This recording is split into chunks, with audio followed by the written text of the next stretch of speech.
All right. So last session, you guys found yourselves transported via some sort of teleportation device within the ruins of Afrencrag to a city that is filled with gnomes.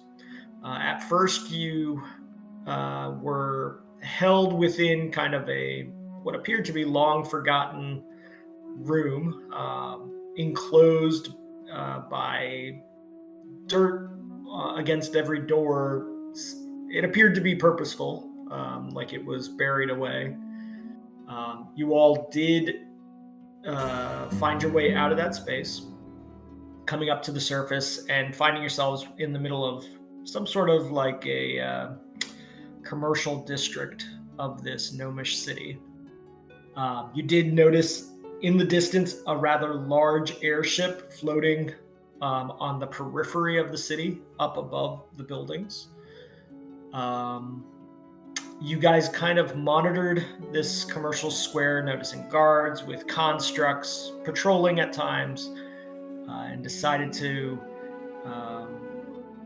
allow Finnery to sneak out when the sun was going down to try to steal some clothing or something to help disguise you all in a way to get around the city. You guys did cast, I believe it was Seeming,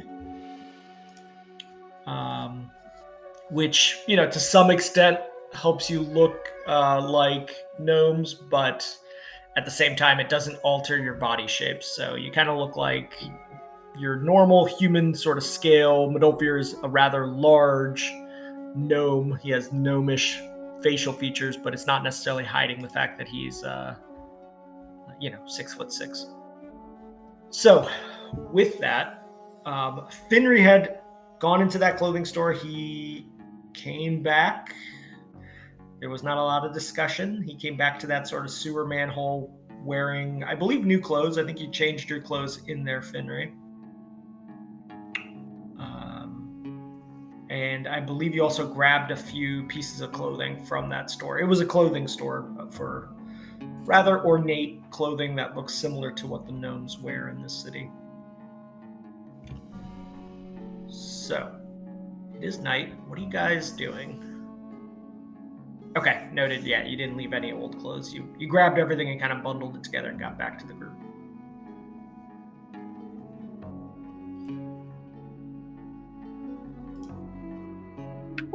Yeah, I didn't find a map or anything that would, the sign is the only thing we found that gave us some clue about how the city worked, right? Yeah, you found like a little receipt slip, and all that stuff is in your bag of holding, the main sort of stuff in Max's bag of holding. There was a receipt slip for like a delivery notice for a particular airship. I believe it's in miscellaneous. Where is that?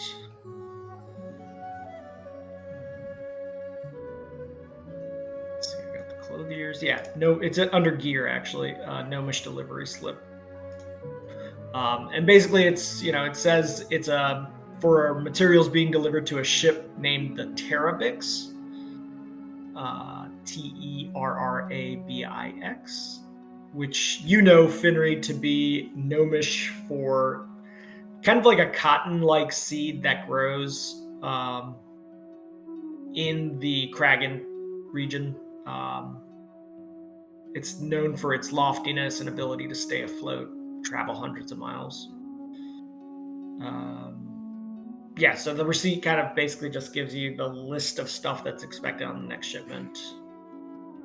And that's about it. Oh, it was stamped by an entity called the Gertenweld, which you also know is gnomish for a person who tends to a garden.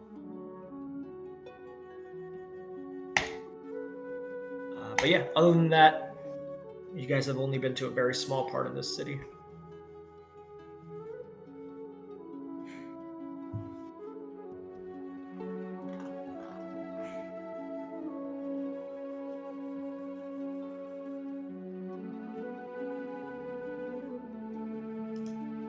So what do you plan to do?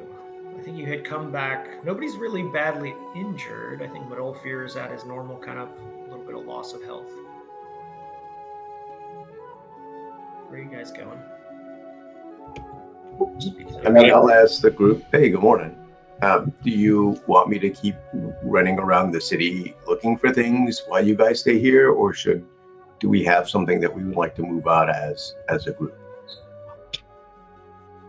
I actually forgot something. You guys did not do seeming to look like gnomes. This is an important fact. You all did seeming to look like mechanica, like robots. So essentially, you kind of look like a Halloween Transformers like box out that you guys created from various scraps and using the seeming spell. I misremembered that it was gnomes. So yes, Finner, you look like a gnome, obviously, but the other three look like kind of like boxy constructs. Indeed. So yeah, what do you guys want to do?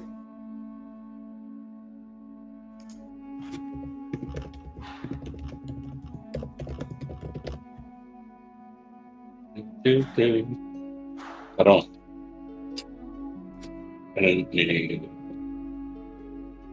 Is Finry back with us now, or Yes. is he still okay? Yeah, I don't know, man. That's a good question. And I forgot. Refresh my memory. Were there other automata like moving around up here? Or is it just all of them? Yeah, there seems to be a lot of constructs actually in this city being used for menial tasks. They're kind of like carrier ones that were carrying goods in this particular part of the city. They're large. I mean, they're like the size of a wagon, the ones that were doing that. You also noticed a couple of patrolling type ones, very similar look to those that you saw in the ruins, the kind that have kind of a globe crystal eye at the front. Not a ton of gnomish like patrols themselves. You did see one in particular, Finry, when you were returning back, who didn't make any particular fuss over your presence. How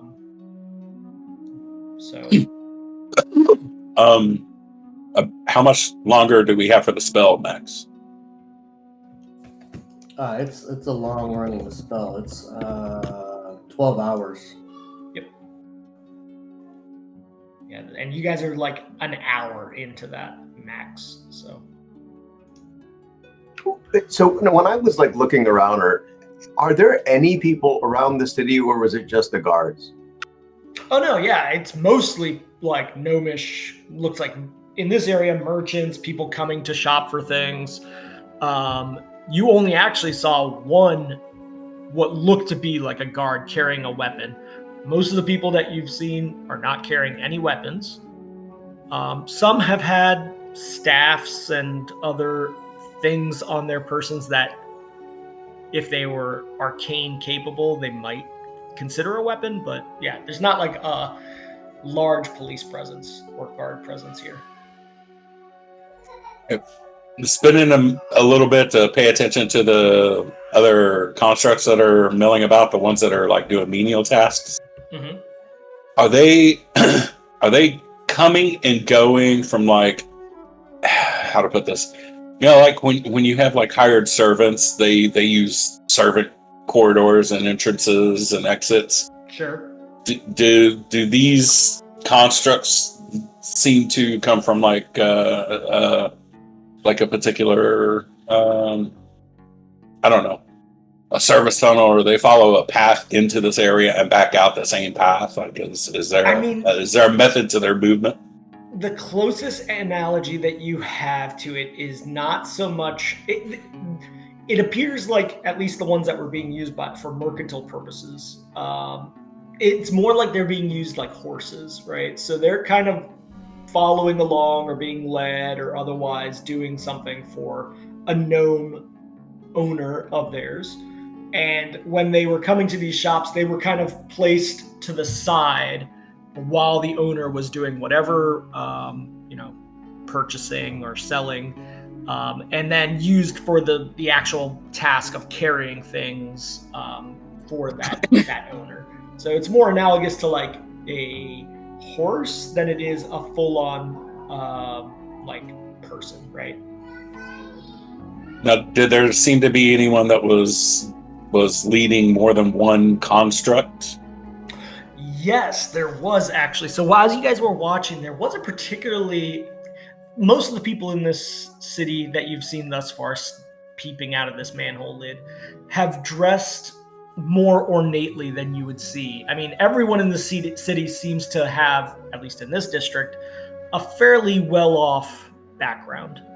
You don't see the kinds of like pauper, impoverished that you would have seen in Terthus in every district, even though there are very fancy districts. Outside of the Xanthi Enclave, I mean, you would see very poor people scattered about doing tasks and things also. Here, it seems like everyone's pretty well off. Like, there's nobody who's dressed shabbily. It doesn't look like anybody's particularly a laborer of kinds. But this one person showed up wearing even more sort of embellished clothing than others. And specifically was shopping at the store up here to the north side, which from what you can tell sells jewelry and some sort of like fine like epicureal element, like items like that, like a very high-end ornate sign of gnomish writing and a very fanciful name. That person came with multiple, and they were differing kinds of constructs. Only one was kind of looked like a crab walking carrier style that you've seen used by others. All the rest were more of the style of that patrolling, rolling, gyroscopic. And there were 3 others like that with him. And he eventually, once he had done whatever he was doing with this shop, returned back to the north via this alleyway.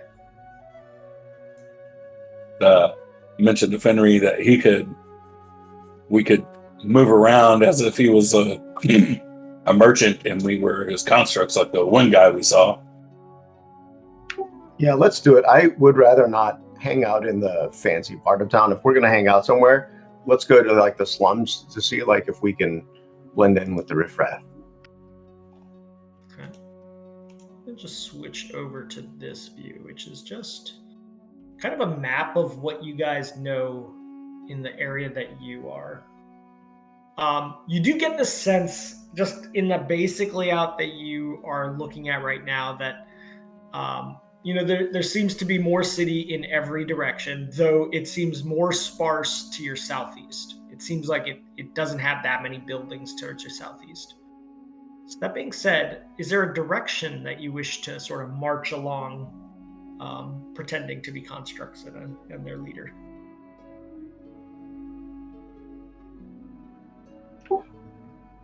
Let's go I don't know. Yeah. Which direction? Sorry, I didn't hear that. Southeast. You said it's more sparse, so like. Oh, sure, yeah. Okay, and just for reference, the airship that you saw was almost like due north, up in the air. You'd estimate like 50 or so feet above the city itself. Okay, so yeah, you guys want to go to the southeast. There is this main kind of roadway that you see here. Are you all going down that roadway? It's not a large one, maybe only like 18 feet between buildings, but enough for various carts or constructs to have come down before. Are you guys going right in the middle of the road, or are you guys trying to like sneak your way behind back buildings and things? I don't. Look, the rest of the folks can't sneak. I don't think we can sneak as a team. I can act like I'm a rich person and you guys are my automata, and I can go either way. But that's my thing. I think my priority right now is to hide. It is not to like run deeper into the city until at least we find a map or get some additional context about the city. Mm-hmm. So the way Henry is thinking is like, let's just find a dumpster we can hang out in, or find another sewer we can go into, something, Yeah. Okay. Yeah, I'd say for the purpose of moving right now, I think it'd be more suspicious if there was a gnome with constructs that are ducking in and out of overhangs, right? So maybe just, owning the part and going down the street like you're going about your business with your robot helpers until we find something. Although if we are rolling into those slums, I'm gonna act like somebody that's not for probably to like make a drug deal out there.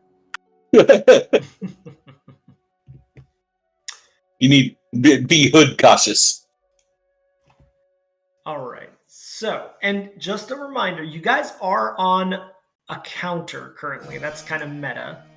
But I did inform you that there is a counter going on regarding potential repercussions that would occur if you all are spotted as outsiders. You are aware enough to know that being spotted as an outsider in a city that's purposely trying to not be part of the rest of the material plane seems like a bad idea, right? So,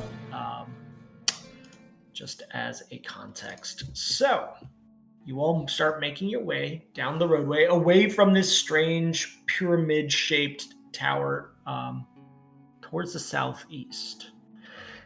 It doesn't take you guys very long marching down this road before you start to notice a strange reality that as you march to the edge of where you see buildings, it is truly an edge.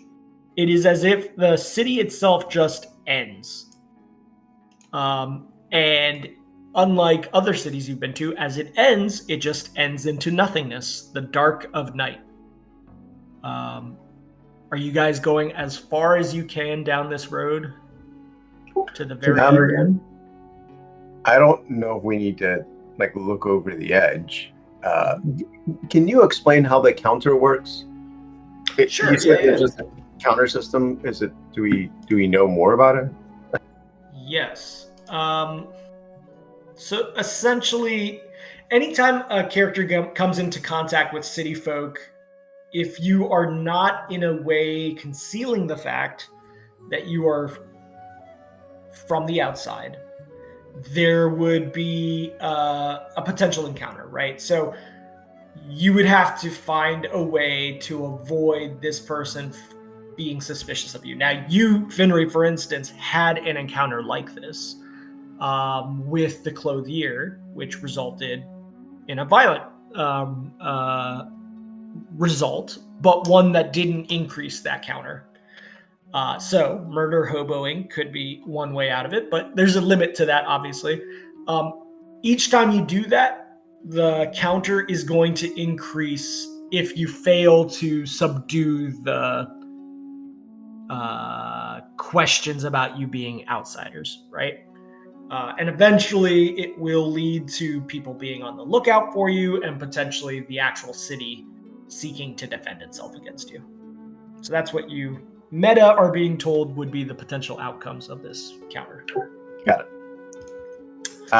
My vote is to keep skirting around the edge, and I want to look for I'm looking for like a map, signage, or any kind of place to hide out, like as we are going. I don't know if that is a skill check that you want me to roll, but I definitely am keeping my head on the swivel, trying to find an appropriate place for us to hide or anything that would have more information about the city. Okay. I would allow, pretty much at this point, you guys have not run into anybody on the streets. It is nighttime, and this seems to be a less frequented portion of the city. I need anybody who's trying to do that to gather information to go ahead and roll me a gather information check. You're essentially using it to pick up on things. Anybody who doesn't speak Gnomish or read Gnomish, however, it's going to be substantially harder for obvious reasons. Okay, Finry. Yeah, with that roll and your ability to read and speak Gnomish, and Max, I think last session, didn't you use a scroll of some sort to also start speaking Gnomish? I honestly don't remember. Yeah, I believe you currently have speak language Gnomish going for a period of time. Definitely not the DC. Modolfo, you can't even read regular common, so. Well, I know, but it's more gather information about the general goings on. Sure. I will roll Lanray's also because he's going to come at this from a slightly different viewpoint. It's not particularly good at gather information, but that's a good roll. Finry. Would my survival check yield any results? Like looking at this, like assessing the layout of the area that we're in, just to, I don't know. I would say if you were following someone, yes, or if you were lost in this city after knowing, generally the layout of it, yes. But in this moment, sort of just investigating the city as a whole, no. Okay. So you guys approach the edge of this city, staying, away from falling off the end of it, but it literally does precipitously fall off. And while Finry, you are searching around for road names, things like that, which are not apparent in this city. This city does not seem to have a traditional sense of wayfinding that you would feel would occur in common cities or even the Revhall Sheer region that you're from. Lanray does notice one thing. As the moonlight is spreading out, casting onto the roofs, he looks over the edge. He's one of the few of you that is truly never afraid of heights, and notices that you all must be at least 1,000 feet above the surface below. And he also notices that the surface below is reflecting little tiny white caps. Very small ones. As if you all are out on the open water. Far, far from land.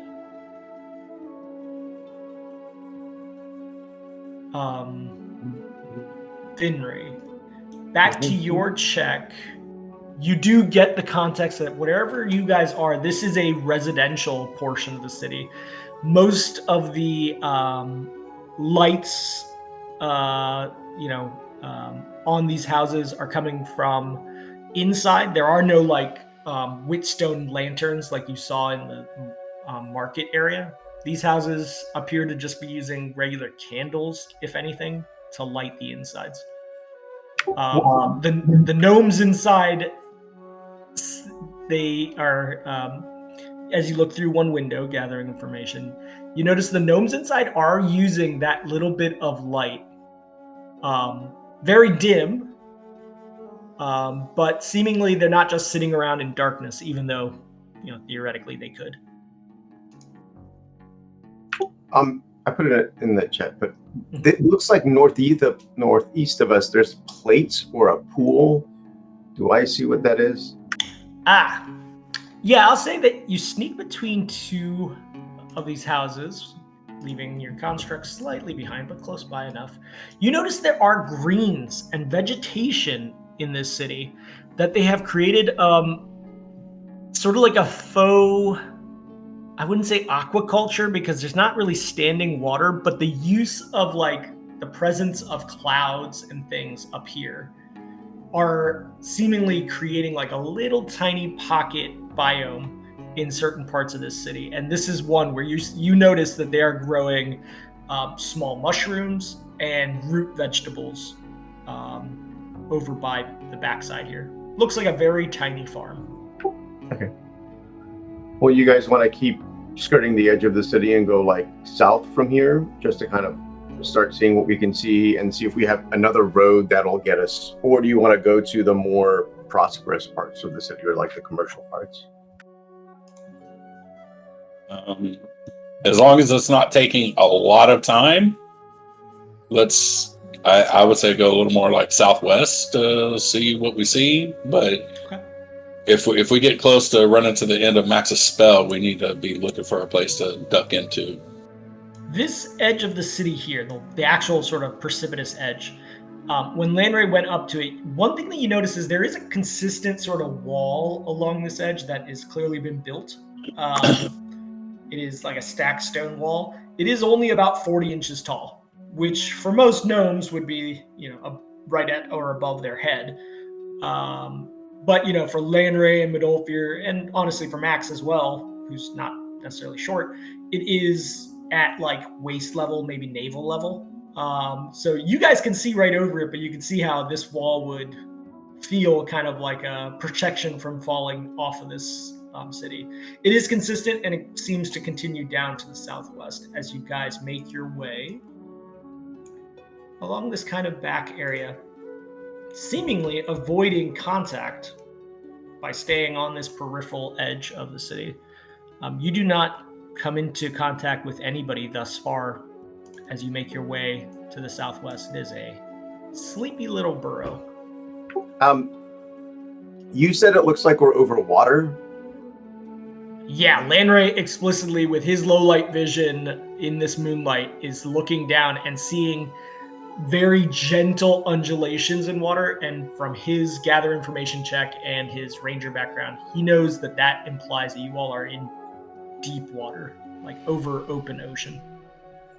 Well, I was going to say, we can use the magic carpets to fly, but we're not going into water.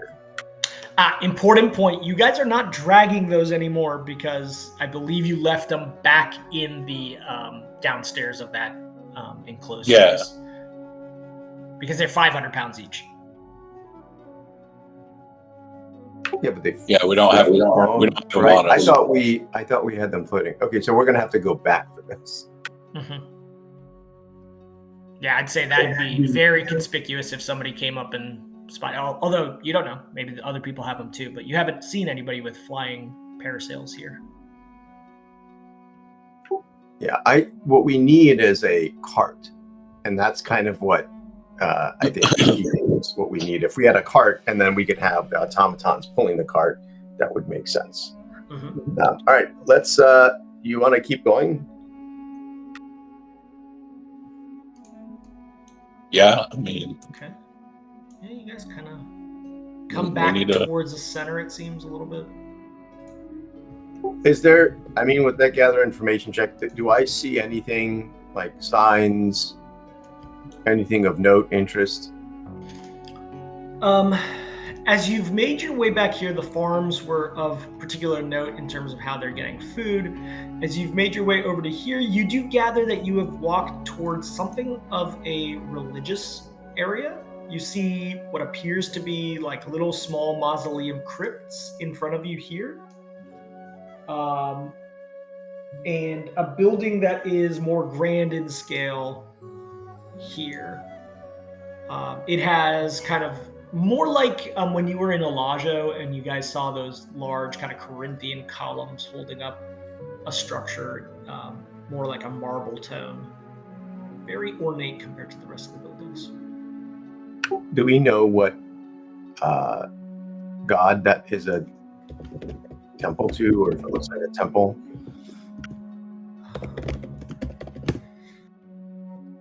I would say with your gather information check and the fact that you speak Gnomish, you are able to simply read the fact that it is a temple to Garl Glittergold. Okay. All right. Do you want to dogleg closer to the middle of the city, or keep going around the outside?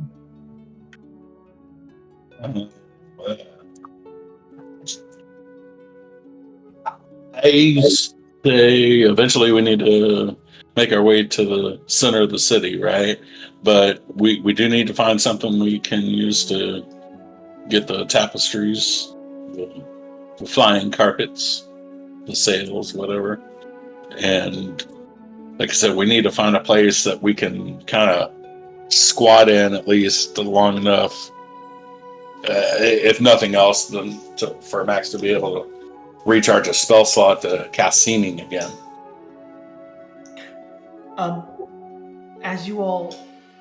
Finnery turns around, sort of conferring with the three construct-seeming party members.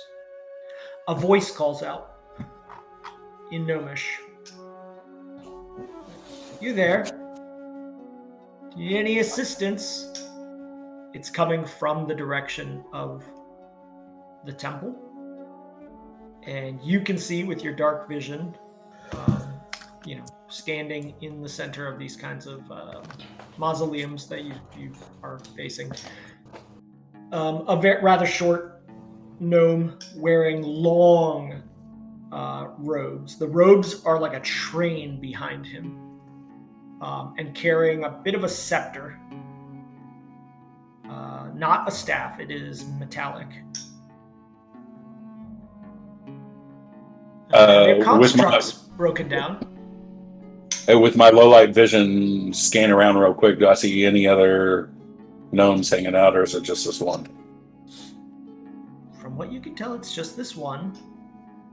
I am going to take out my bottle of Stable Master's Port and spill a little bit of it on my clothes. Okay. And I'm going to shake my head. And I'm just going to keep walking, maybe not in the best of things, but okay. I'm definitely trying to go somewhere. Okay. He starts taking steps down the temple. It's got this kind of grand rise to it. And he approaches you closer, and he notices,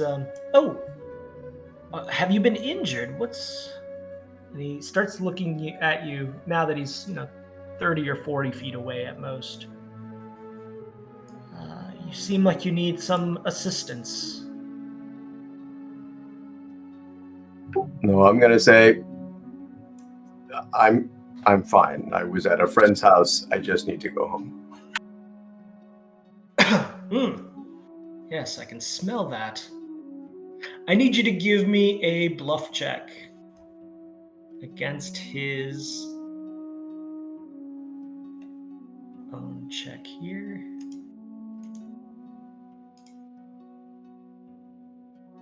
Okay, I need to roll also. Please hold.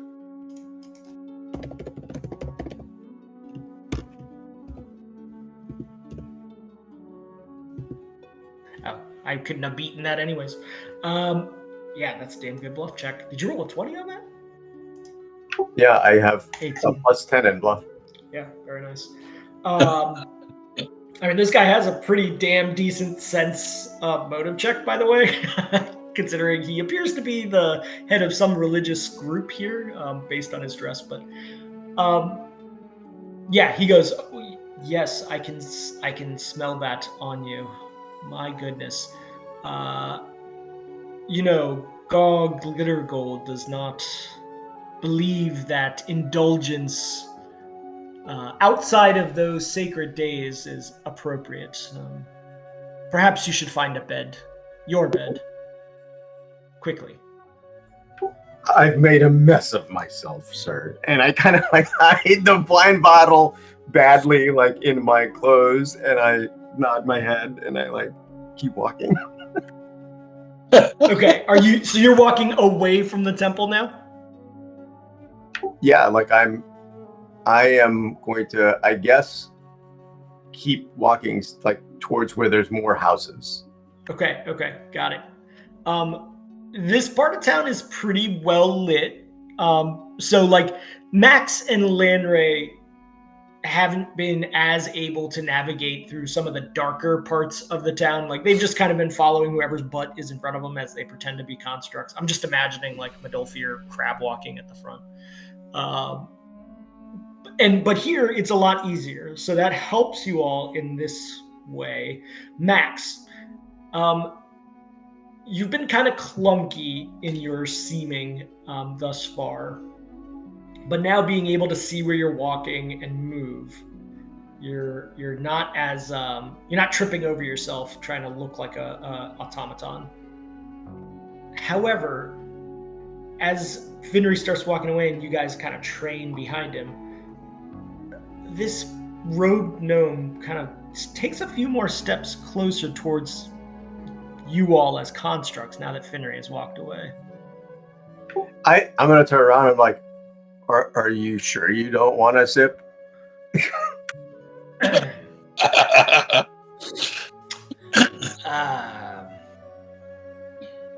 I'm gonna tell the constructs that what looks like my constructs to hold, and I'm gonna like shuffle over and like hand him the bottle. I'm like, I won't tell anyone.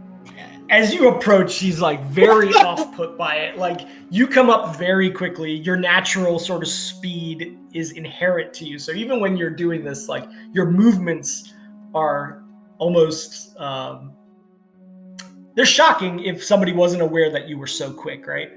And as you come up, he just takes kind of a step back, and his chin sort of backs away from you, his chest still outward.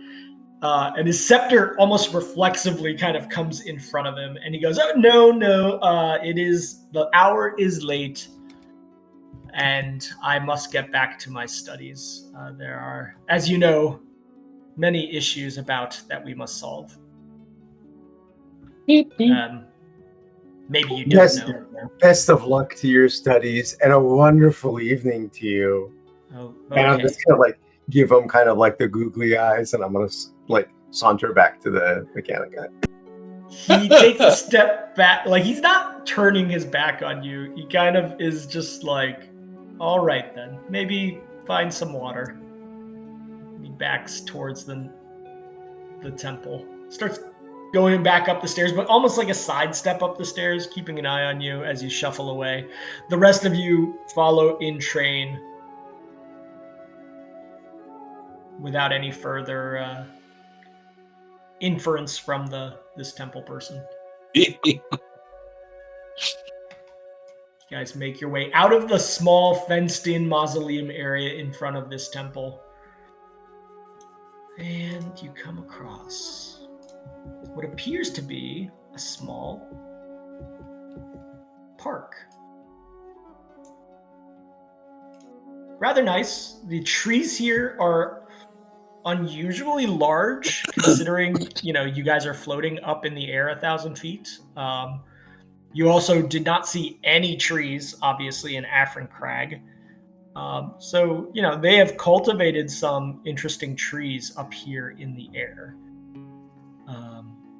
They look like orchard trees, and you do notice some of them are fruiting. Not an apple, a very unusual looking kind of oval shaped fruit that you've never seen before. Is there a road or a walkway that goes closer to the center of the city here, or do we have to? There was. You felt like you were on kind of a main roadway back by the pyramid, like it's called a beltway. It was circular and it kind of curved, as did many of the buildings. As you are now, there are not a lot of radial roadways going back. There's not a lot of radial paths back towards what you feel like is the pyramid area. You do feel like you're on a peripheral, and there are very few interconnections back towards the center of the city. The last one being essentially how you came over to this district before. And is there like alleyways or like side roads that would lead us closer to there? Yeah, there were before you got to the temple, but now that you are over here, everything is so bunched tightly, and these trees kind of fill up, various gardens and things fill up the spaces between any of the structures. Maybe you can get through those. I mean, they're thick vegetation, but you could walk through a hydrangea shrub if you tried. Max did a knowledge check. I don't know if you want to resolve that. Oh yeah, what are you doing, Max? The fruit? Yeah. Correct. Does that mean you are grabbing one? No, I'm just visually seeing it. Visually, okay. Yeah, it's a knowledge check. from a visual standpoint, without having grabbed and opened it or anything else, what it reminds you of the most are tropical fruits that come from Adbara. Okay. They grow particularly in more jungle environments. You have seen these having been brought to Terthus before. They are very exotic to those in Terthus and Dorithia, Bohemia, where mostly apples and pears and basic fruits are grown. You've never actually had that fruit, and you're not sure if this is exactly the same cultivar, but the similarities of its shape and coloring are noticeable. And it's essentially a jackfruit, but like a miniature form. It's not as big as a jackfruit. Okay. Well, does this path keep going like through the park? Yeah. Let's keep going. It's a very beautiful little pathway. You would say almost bonsai in the garden style. All the trees are very well manicured, trimmed. Nothing is overly large outside of the fruit trees back where you started. This part of town seemingly, fairly well-off people if this is how they tend to gardens. And it is a bit of an enclave in its own. There are kind of wrought iron fences between each house where they're cultivating iron. Who knows? You doubt that there's mines on this little chunk of land that they've kept afloat, but who knows? You do eventually get through what appears to be like a small gatehouse. And as you start getting closer to it, you notice that there is a small candle, dim light from that gatehouse as you're kind of approaching it. All right, I just need to go into the city, so we can either turn around and go back the way we came, or walk past this gatehouse. Any emotions either way? Who's got the emotions? Well, let's keep going. No. I'm going to go here because I feel like there's a right turn that'll take me to where I want to go. So that's kind of what I'm going to go try to do. Okay. Yeah. So how are you approaching this gatehouse? Anything in particular you want me to know? I feel like I've committed to this drunk nobleman kind of idea. So that's the way I'm going to roll. So run with it. Are you staying quiet? Are you being particularly boisterous to Fawn being drunk?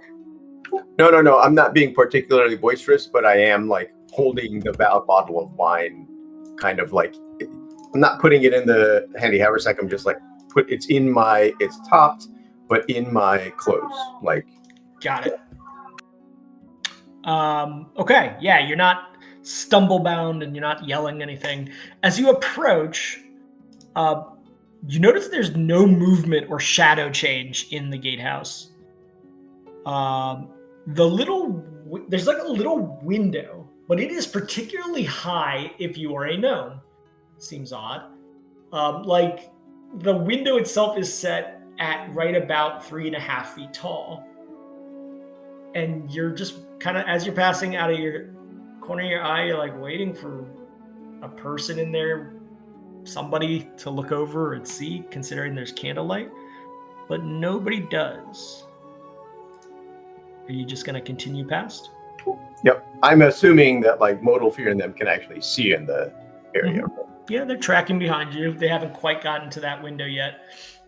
Medolfir, as you follow Finri, and I believe you are the one at the front of the line from some prior conversation. Yeah. You are upright, or are you crawling on all four? I mean, 3.5 feet, all of them can see in. Yeah. Yeah. Even if you were crawling on the floor, I'd say you're not particularly flexible. So, it'd be a really awkward kind of crawling, I'd imagine. You kind of you wouldn't be full on crab walking, So I think you'd be about 40 inches tall in that scenario. Yeah. Yeah. As you look over, you notice a gnome. His feet kicked up on like a rather tall stool. He's sitting on a stool. It's leaned at like 20 degrees back, and his feet are up on like a little tiny shelf where a candle is placed precariously very close by to his foot.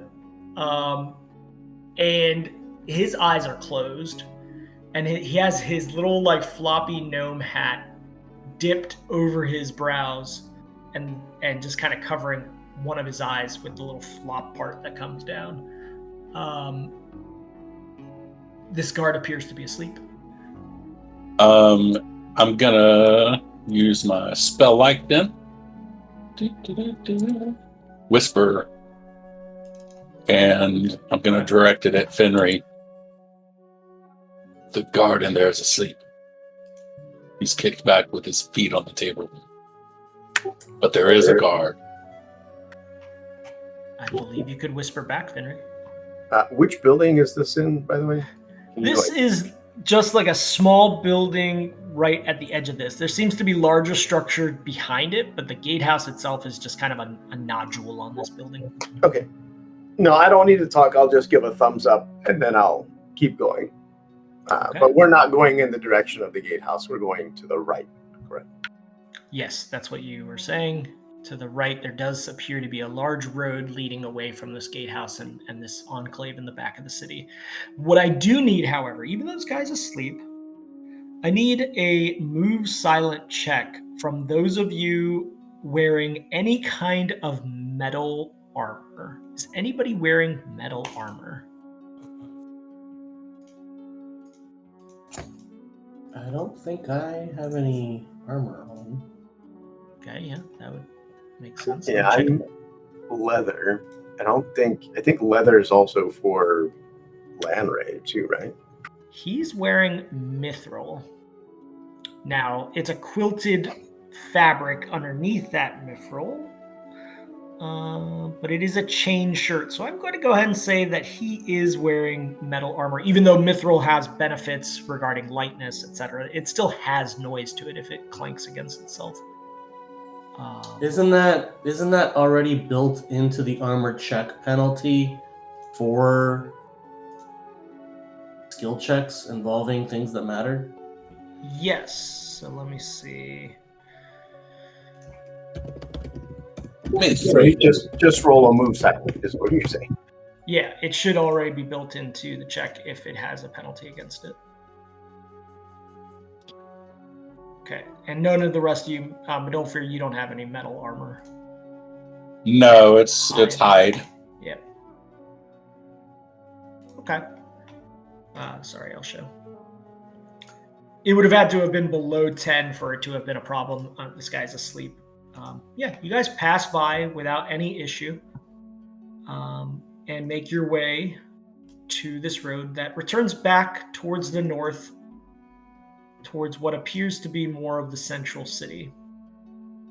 As you're walking towards north, you do notice somebody passing. I'll draw it on the screen. Starting here and walking that way. They just cross on this kind of inner ring roadway. They didn't have any constructs with them. They just kind of look like a person, no guard, no weapons on them, just passing. And you do also, now that you are getting closer, see that there is kind of a wall back here. And there's no like carts or anything that we've seen this entire time. In terms of carts, back by the farm that you originally passed, there would have been a cart, but you didn't really think. I think the conversation about the cart happened after you guys had moved on past that small farm back to the northeast over here. Yeah, in all fairness, it had. Yeah, I think so. We could probably double back and get to that to grab a cart. There is a roadway that goes this direction also, now that you've kind of broken free of that little enclave area. And it appears to head towards that general region as well. Yeah, let's do it. I mean, I don't want to spend a ton of time like wandering around the city, but I do want to get to a place where we have a cart, and that way we can grab all of our stuff and go. Yeah, understood. Let me just update some light settings here. Dang it. Okay. All right. So, kind of doubling back, you pass by various, again, residential houses. At this point, the number of houses that have any kind of light emanating from them is absolutely none. You have trouble telling what exact time it is, but you do believe that it is getting closer to the middle of the night, perhaps closer to midnight at this point. You guys have been walking around at this point for 2.5 hours since the seeming was cast. So that's like 4 miles is what we've covered. Well, you haven't been moving at full pace. So if you were moving at full pace and not investigating things, looking around, things like that, yes. But you guys have taken time. You're not moving with like a purpose, like you're power walking. So you feel like you've walked at this point about only a mile. And remember, you cast seeming before you did all the stuff, inside that clothier shop and things like that. So just to say, not to quibble too much, but a 15-minute mile is a normal walking pace. Mm-hmm. A 2-hour mile is extremely slow. And I'm just questioning whether it would have been 2 hours for us to cover 4 miles. Since you guys started walking away from that pyramid area, it's only been about 90 minutes. Okay. Yeah. You had already operated the seeming for about an hour before that. Okay. You guys kind of double back, and now that you have purpose walking from this area back towards over here, it only takes you about 5 or 6 minutes walking at normal pace. So you feel like you've walked, about a quarter mile to a half mile, let's say. Okay. And for purposes of like just estimating time, like the way I had envisioned this and like what I would ask like the team to do is like, for me, we're walking like normal. We're just looking at stuff. So we're not like dipping into valleys or whatever. We're just literally just walking. Understood. One thing to also keep in mind is Modolfir is literally partially crab walking as he's following behind you. So he's, I think, in the position he's particularly in, his speed is halved at this time. And my hands hurt. Yeah. Your knuckles are like starting to get bloody. Okay, yeah, you guys do make it back to this farm. Absolutely no lights at all in this area. You do see one thing interesting, like now that there's true darkness in this part of town, you notice there's almost like a efflorescence from the crops growing in the field in front of you. And that slight, almost like indigo color it's lighting just like a foot off the ground, and you do notice on the backside there is the clear shadows of like a wheel of a wagon. Okay, is there a place like an alley or something I can have the rest of the folks kind of hide while I go investigate? Yeah, there's houses here that have small sort of like horse walk or equivalent for constructs in between them, like 3 foot, 4 foot wide. And if I was to go try to grab this cart, what would be the path from the cart to like the sewer thing that we have? The cart itself is in the middle of this strange efflorescent field. The path that you would know at this point would be, from the field, crossing back over to the main street, over to in front of the pyramid, like that. You want to go grab this cart? Yeah. Let's go get our sales. Okay. Who's actually going to do that? This is like just a normal cart that a person or an automaton can pull, right? Yeah, from what you can see, since you have dark vision, the rest don't necessarily. What you can see is this cart is not like the size that you would see in Terthus. This is clearly made for gnomes to be able, if necessary, to move it. So, it's almost like it's not quite like a little red wagon for a kid's toy, but it's not much bigger than that. Would it fit our sails? Ooh, man. Folded up as tightly as they could go. It could fit one, but it would look kind of like a very thick bundle on the back of it. I don't think you could do two without tying rope on it, and you're talking about a 1,000-pound load at that point. It might be too much for the actual wagon to carry without crack in it. Then it's not worth it. That's the wagon I'm looking for, like a wagon or cart I'm looking for. So okay, yeah, this is like a farmer's cart, something that just a person might use, more like a handy kind of wheelbarrow-y kind of cart. Yeah, like you see at Home Depot when you go shopping in the garden center. Yeah, exactly. All right, let's keep going. Let's go north from where we are. Okay.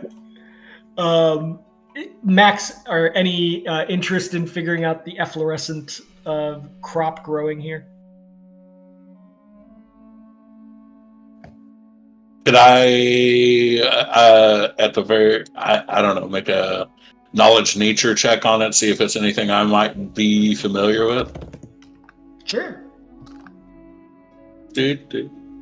Just to say I helped. Can I also do that? Yeah, you can do knowledge nature. Show off. Your die roll was way better than mine, I bet. Yeah, probably. Don't fear. You do not recognize it. It seems almost unnatural. Max, without getting too much closer to it, you do believe it to be a kind of spore that you've heard about, called wasting spore. And it has been used by miners in Terthus. It's imported typically from the Cragwheel region. And it usually comes almost as a ground down powder that is used to help mark the edges of a cave on like the exit path from a mine, so that people can quickly follow it out of a mine. You've heard that it is edible also, though you've never eaten it before.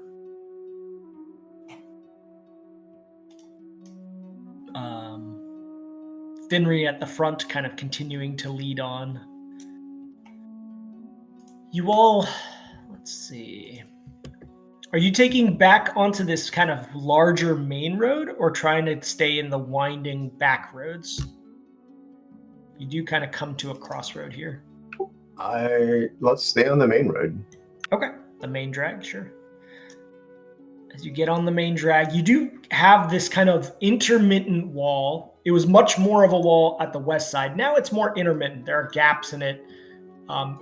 It seems to be a divider between, say, the inner central part of this city and whatever these outskirts are. And this main road is unbroken as it enwraps that central part. It seems to be truly like a small little beltway. As you make your way down it, you start to hear footsteps echoing off of that large wall behind you, back from where you came, closer to where the pyramid market was. You guys doing anything different? No, because that would be suspicious. Okay. Just a gnome and his train of constructs walking through the city. And then just you said that there's a difference in light. The light is more prevalent inside the city, like in the central part, than on the outside part. Yeah, 100%. There's very few Whitstone lanterns here. You saw one at the temple, largely lighting the mausoleum portion, and you saw only a couple over near the central market area.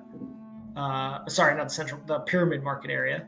But you could tell just from like the glow above the part of the city that beyond this wall that you guys have circumnavigated, there are much brighter lanterns giving off that kind of greenish humming light from the center of this city. And no interesting stores as we're walking normally, or wagons. Without looking into the stores, so only relying on kind of the signs that you see, you mostly are passing like household goods stores. You pass by a scribe shop that you note it seems to be some sort of arcane scribe that was located back closer to the pyramid as you guys made your turn from the farm. Again, this part of town, there are these like clusters around the pyramid that had a lot of shops, but for the most part, you're now passing through places where people seemingly live, other than a few sparse shops. This is not the hip or commercial part of the city, it seems. You see ahead another ornate building located to your northeast. But the main roadway path still can go. It narrows a little bit at one particular building, but there is a pathway to continue along the wall this way. Do you go left or right at this point?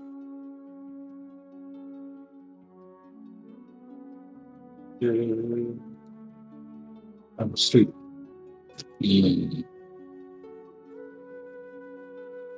Are you guys actually like stopping to think about this for a moment, or is this just player thinking? I don't know. Just player thinking, got it. Yeah, left or right? Are we trying to get to the center? Yeah, that's the question, Finry. I'm trying to get a wagon to get our stuff. I want to eventually I get out of the city. I want a wagon and I want out of the city. I don't know. At this point, like I'm almost at the point of let's just go back in the sewer and go back. There's nothing here for us. We shouldn't be here. Point of order, there was nothing in that room that you guys found yourselves in that seemingly would take you back from where you came. Yeah, we teleported here effectively. There's no way back. We're stuck. I mean, but you have flying parasails. Finry, that is totally on par with your character. You would definitely be focused on pirate Finry future. On this map, where was that hidey hole? Thing? I'll mark it officially here. It is, right there near the pyramid, right there. And I don't see like airships. Like that's the other thing we need is like a ship to get out of the city. You definitely see an airship. It is located, it has lights. So let me go ahead and light it up for you. It itself on its like crow's nest has lights. It is enormous. Like from this distance, you believe it to be several 100 feet long. This is no airship. This is an air cruise ship. Is it docked? It is rope docked down below, but it is clearly floating above the city 50, 60 plus feet. By its sheer scale, there doesn't appear to be any structure in the city capable of kind of, docking it on any kind of hardened surface. Can we tell if there's any crew on board? The only reason you see it is the lights on it right now, and they are high up in kind of the crow's nest of it. No, you can't tell if there's anybody on board. You're still pretty far away from it. Yeah, let's let's continue walking towards it. We really need to find a way to grab our stuff, and then let's see if we can just get on the ship. I guess that's the point of order. Okay. Okay. So I still need to know if you're going left or right. Right seems to be quicker to get to it since it's on the periphery of the city. The wagon is? Yeah, let's go right. No, the ship, if you're trying to approach the ship. We haven't really found a wagon yet. Yep.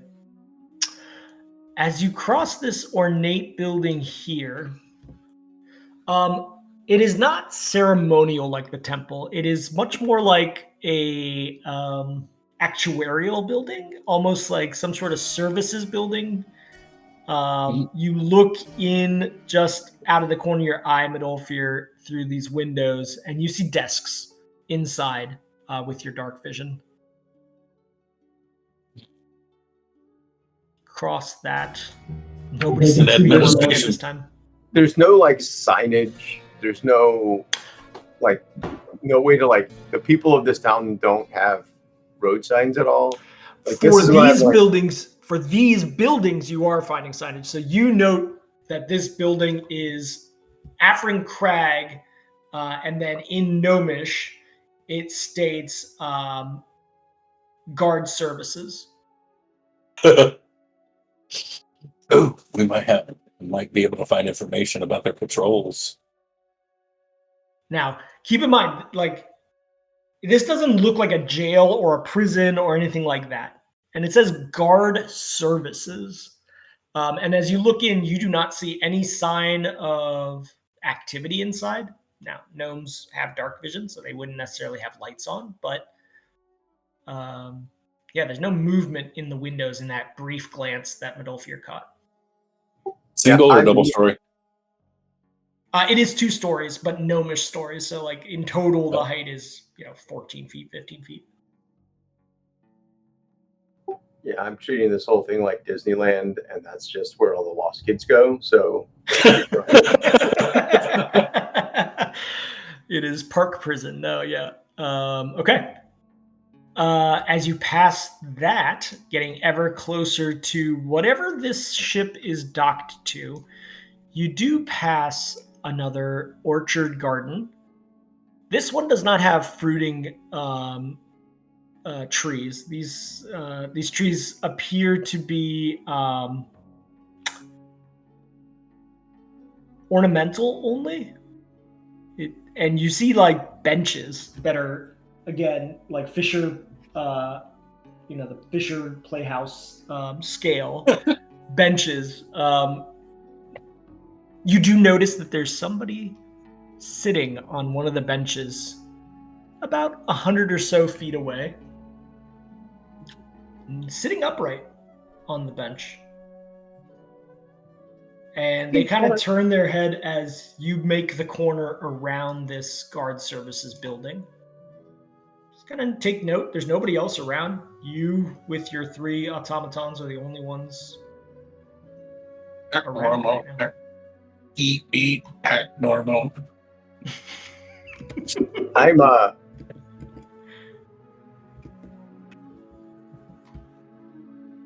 gonna keep doing what I'm doing. I'm not gonna get distracted by this guy on the bench. I'm just gonna kind of ignore him. Okay. As you pass around this kind of very nice cobblestone-y small walking path that turns the corner. It's sinewy, kind of, very relaxing park kind of feel to it. This person sits forward in the bench as you continue to ignore them.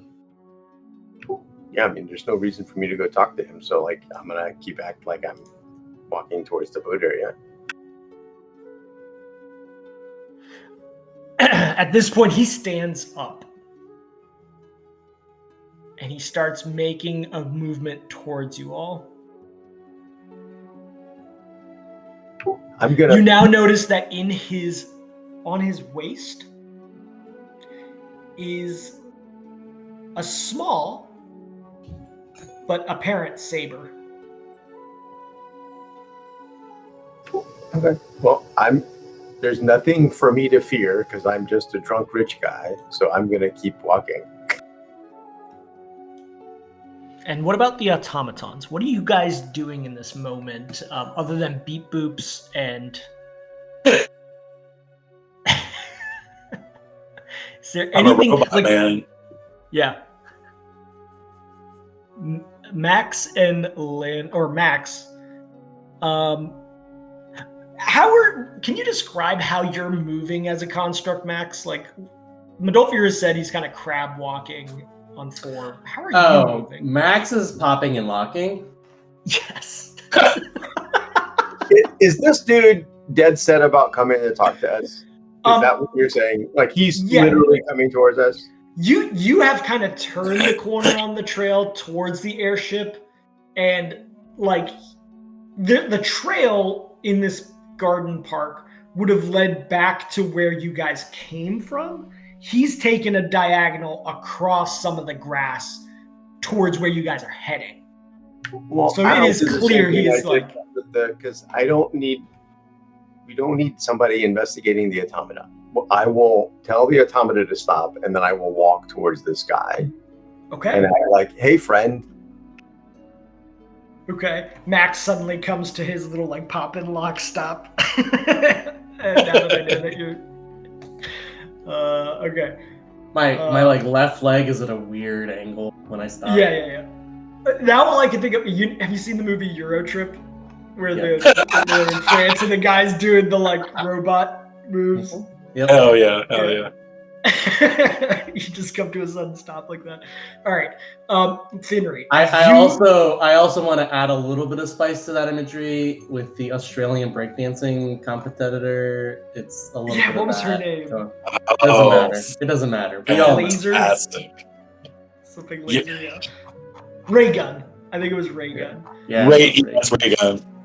Yeah. All right. Noted. You like come to a fresh stop. Basically, so that's the visuals, but really what I'm trying to convey is like I'm in need of repair. Like there's something wrong with some of my joints, and I'm just sort of like, that's the whole pop and lock thing. Okay. Yeah. And my movements are not fluid. Landry is so much more attuned to like his body movements than you, and Modolfir's clunky naturally, so him crab walking is kind of normal. Landry is like very smooth and mimics a robot almost immediately. But yeah, noted. You are leaning into the fact that you are not as physically capable as the others. Yeah.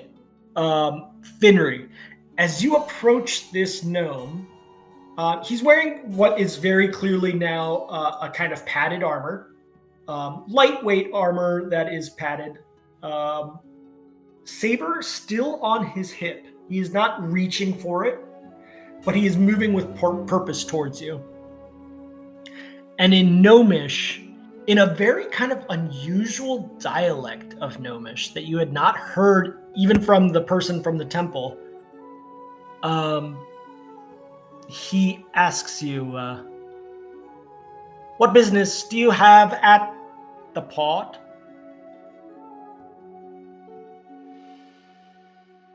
Did it say pot or park?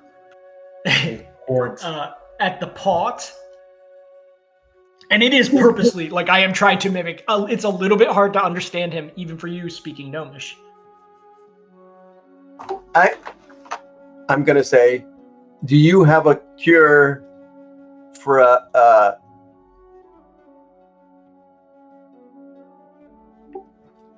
having a heart that's too big?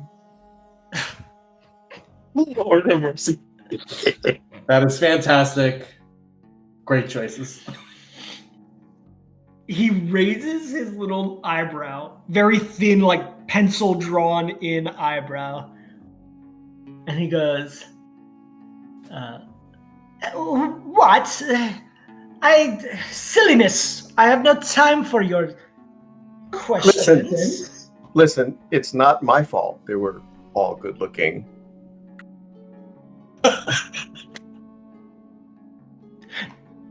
His eyebrow raises higher. I'm gonna listen. I need to get out of here. They're all gonna come after me. they started talking to each other. He Even the smirks. sisters. His lip just kind of curls into a smirk. And he goes, "And what do they look like?" Oh, there's Ethel. And she has the most glorious, lustrous curls. And I'm just going to start describing all these people. And the way she moves her hips, you can tell that she's a great dancer. And then I'm going to give him a big wink.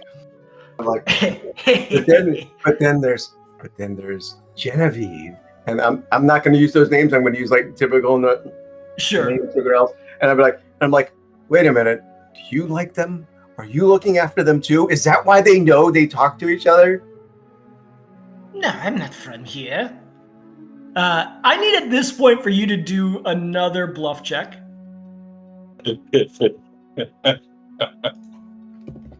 This guy is not as good as the temple person. Oh, but that is a beatable roll. Let's see if he can pull it off. No. Rolled like shit. I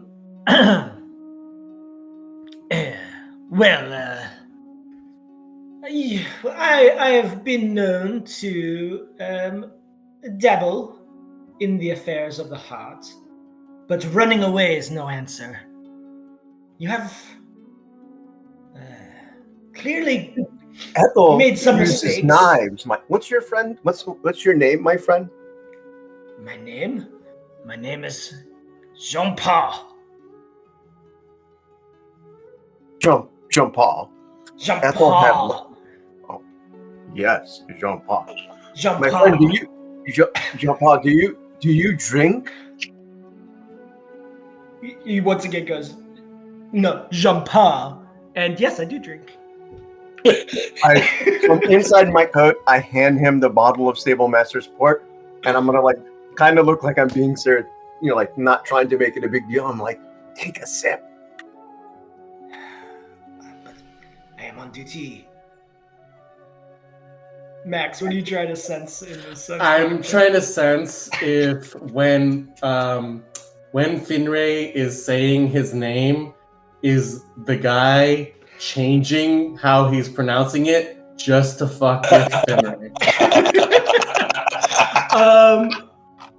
To you, as Finray says the name and then the guy says the name, it sounds exactly the fucking same each time it's said. But the guy seems to have a preferred way of pronouncing his name, and whatever difference there is, you can't tell what it is.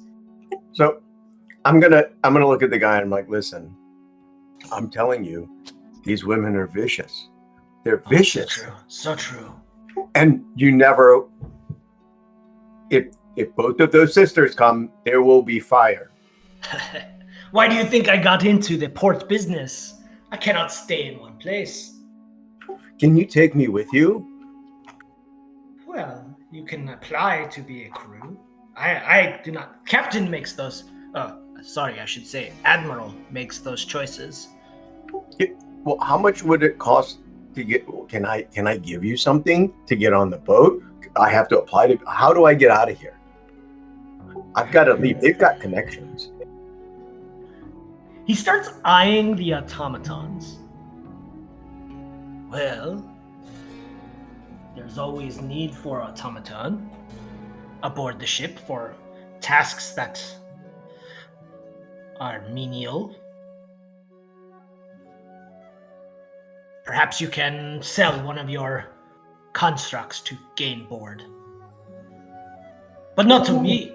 I am but a crew guard, watching the shipments for the night. But I can put in a good word for you if I may keep this bottle. Oh, yeah, I can. But can I talk to the Admiral now? Is he around? Oh, for sure not. It is late night. Admiral needs his sleep. Is there a? Okay, when do you want me to come back here? The normal hours of the day when I will be asleep. Well, then how am I going to get you to put in a good word with the Admiral if you're going to be sleeping? Yes, quite the quandary. He takes a sip of the wine from the bottle. Well, I could leave a note.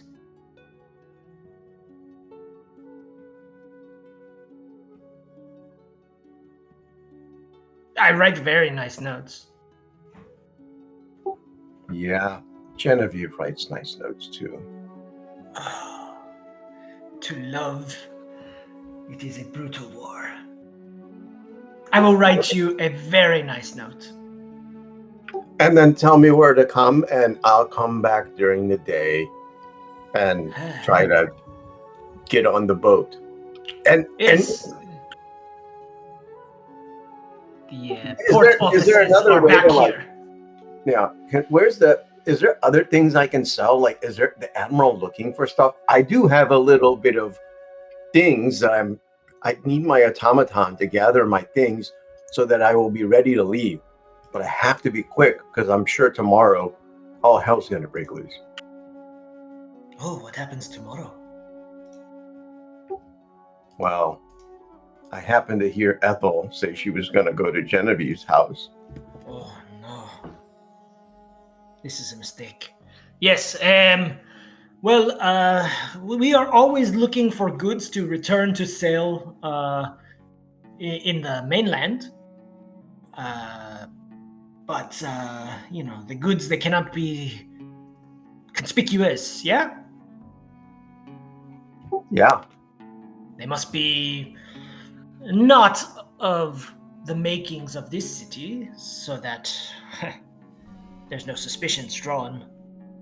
This city has many obvious things that the rest do not have.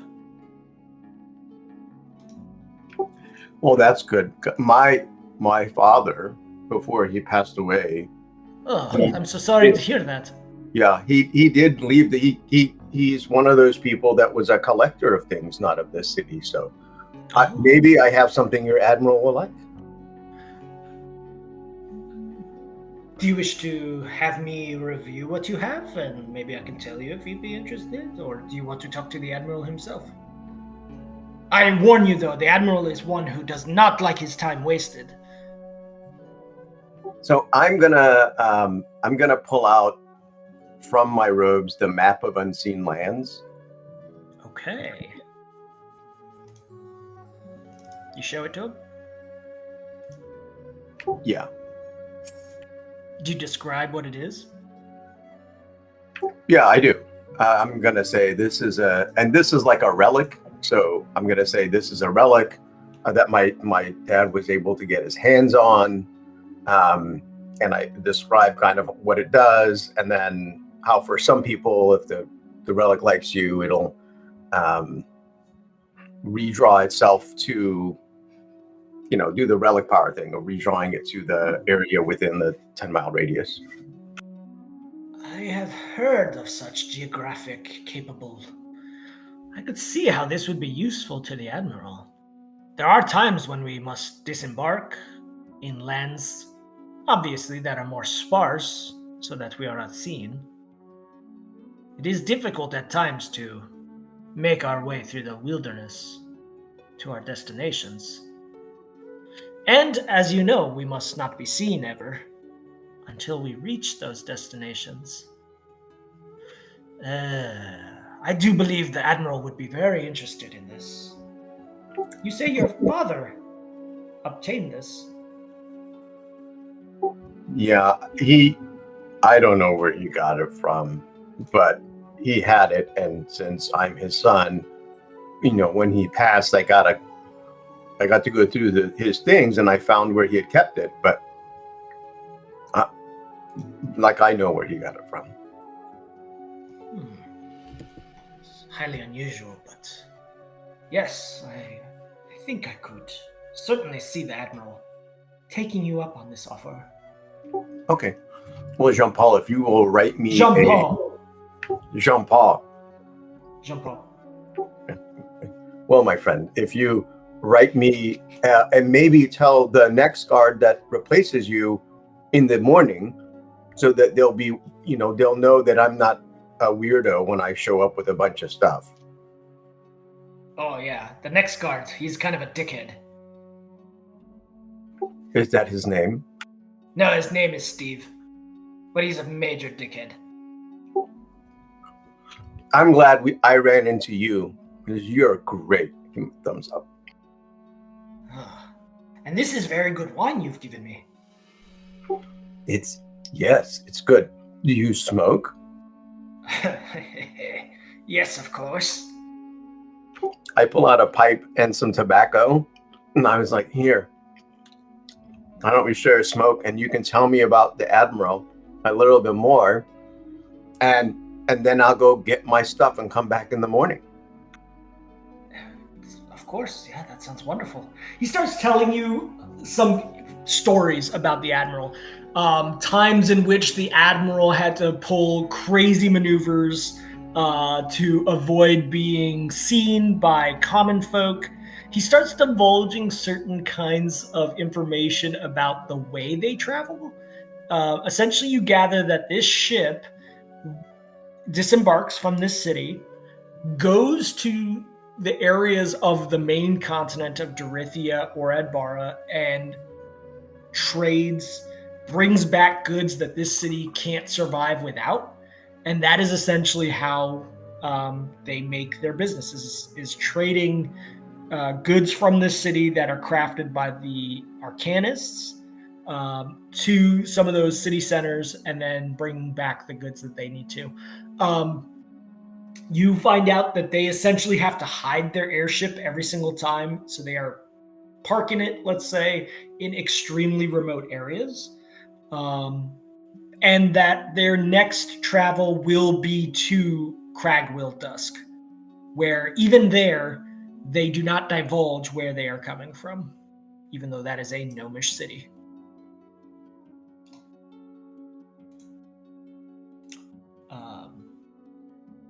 He thanks you, and he says, I recommend you bring only things that you yourself can carry, or your constructs. The Admiral, the quarters are not large, and the Admiral will, even if he accepts your offer for board, be hesitant with excessive amounts of goods. After all, every amount of weight on the ship is critical. Thanks, Jean-Paul. And then I'm going to just Jean-Paul. Jean-Paul. Thanks, my friend. I'm going to go with my automata back and figure out how to... I can't go home. They may be waiting for me. The benches here, they're not that comfortable, but they're better than sleeping on the ground. It's okay. I have some money. Maybe I can go find someone to get me a place to stay. All right, I'll see you tomorrow. As you say the word money, I need a sense motive check from everyone.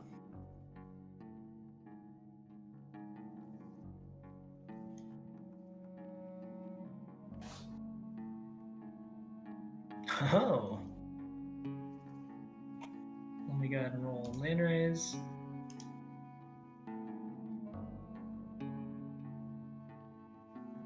Sorry, hold on one second. This is a very difficult sense motive check, by the way. Okay, ooh, he rolled like shit. Okay, 3 of you over DC 20. Noted. In the moment, talking to Jean-Paul.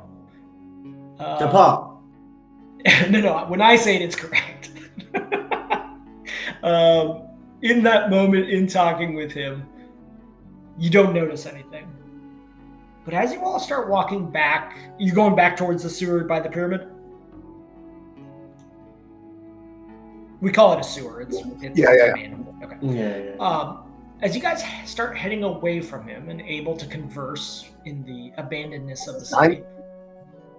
I before I go, can I try to do I feel brave enough to swipe something from his pockets?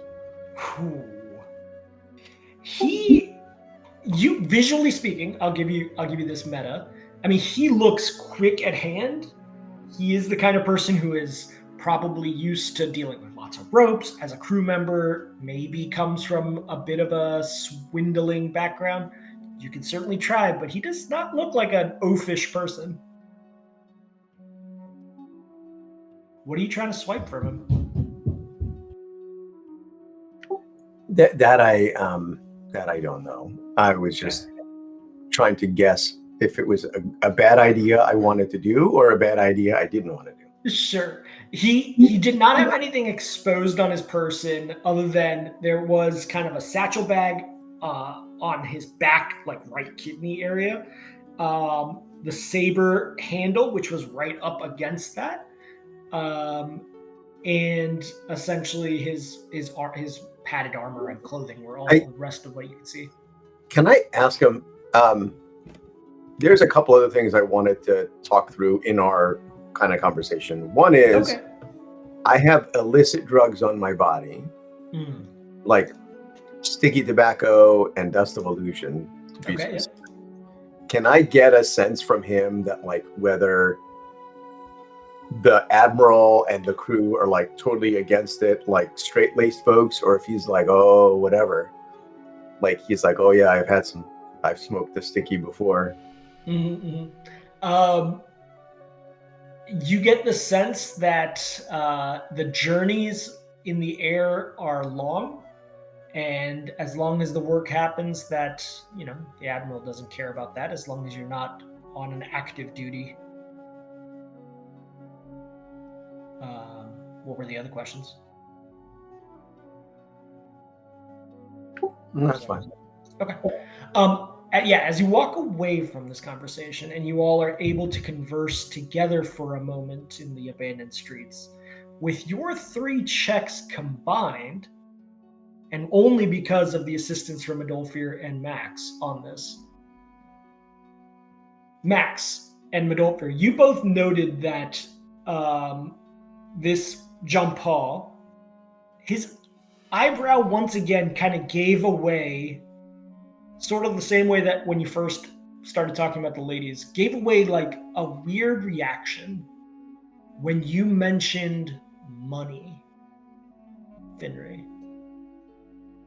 It was like, what? Money?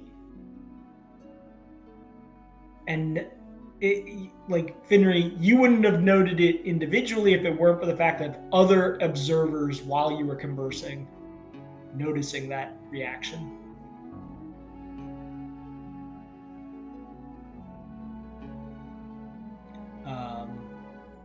Mechanically or meta-wise, it felt kind of like the 3-finger thing from Inglourious Bastards. Like when you mentioned the word money, there was a turn in his facial expression that was clear. Guys continue walking down the roadway, heading back towards the Pyramid Mercantile area. You don't hear any footsteps. You don't see any persons. As you approach this tower once more, you do note that at the top... Yeah. GM, sorry, I was muted when I was trying to ask this question, so sure. I don't mean to interrupt you now. But was it more like the concept of money was weird, or the concept of us needing money in this place was throwing them off? Was I able to get a sense for that? You could not get a sense of that. Just the word in Gnomish for the word money seemed to elicit some like confused, inquisitive look in his face that was apparent to the 3 of you. All right. Yep. You return back to the manhole. As you look around, you don't see any persons around, though you do notice that the tower now, the one that arcane power and was almost like a fountain coming out of before, you notice now that there are lights, those lantern lights of Whitstone. You can see inside some kind of a staircase in which someone is walking upward in. and you can only see it because the lantern light, as it passes various windows of the tower portion, are passing from window to window, going towards the top. The lid to the manhole is in front of you. Are you guys climbing back in?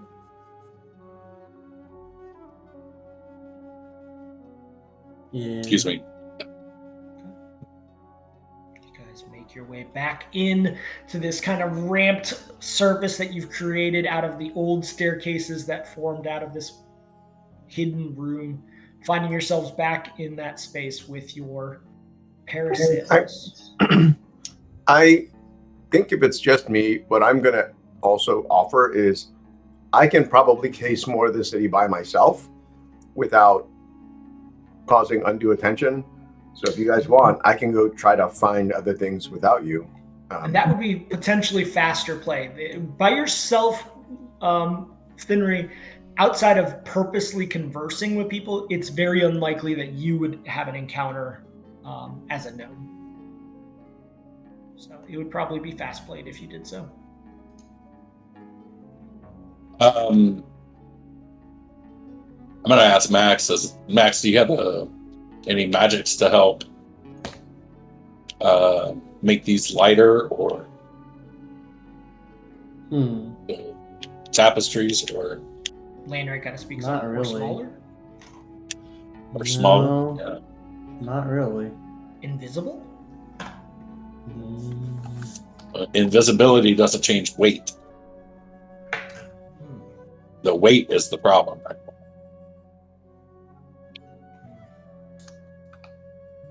Well, the weight is the main problem, I should say. I mean, I can As they're reduce discussing this, people, Finry, are but you not going objects. around the city? I just want you to roll something if you Yeah, want. let's do that. While they're having that, I mean, I want to case the city. Yeah, just give me a gather information check. Sorry, I So didn't mean to interrupt you guys.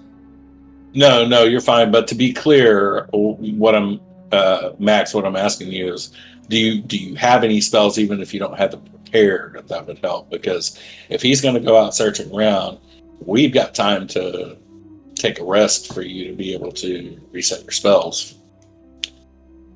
Yeah, but I don't have anything that can reduce the sales, is what I'm saying. Like, Okay.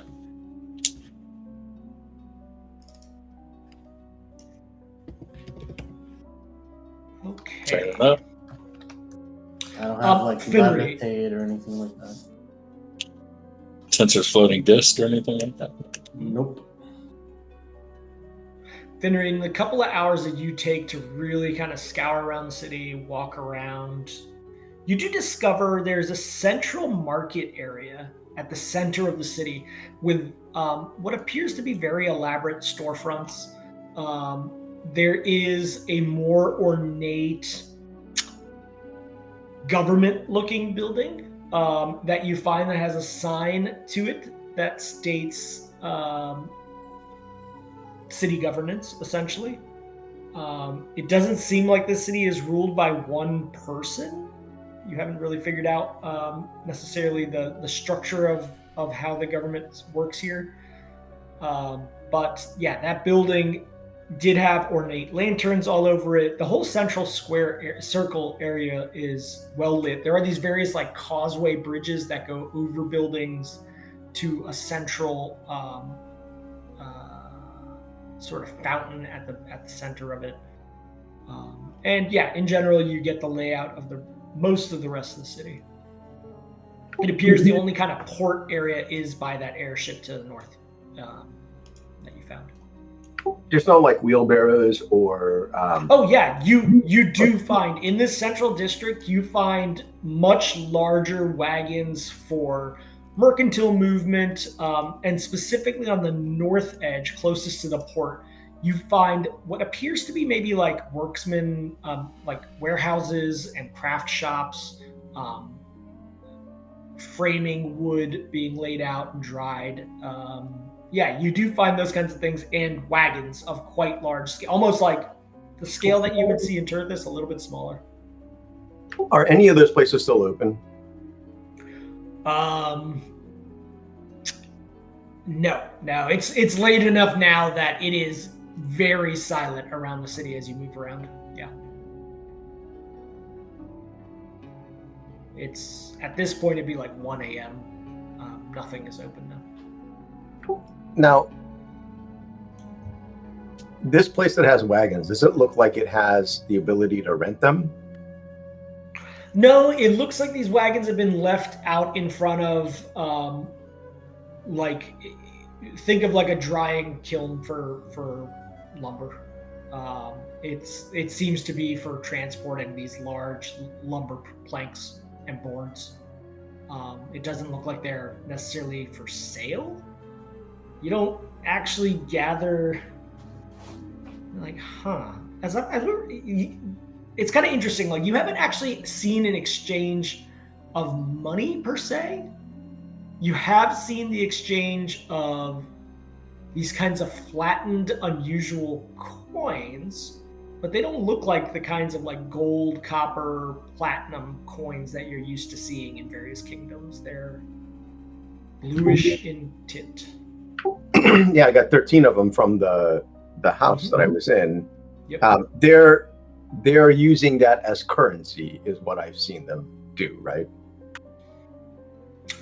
You actually have not seen them use those as currency. You found them in the clothier's shop. You have yet to see a transaction in this city in which someone handed over something that looks like that and then took away goods in the few hours of observation that you guys did. Have I seen any like exchanges of things? Like, there's no bars, there's nothing.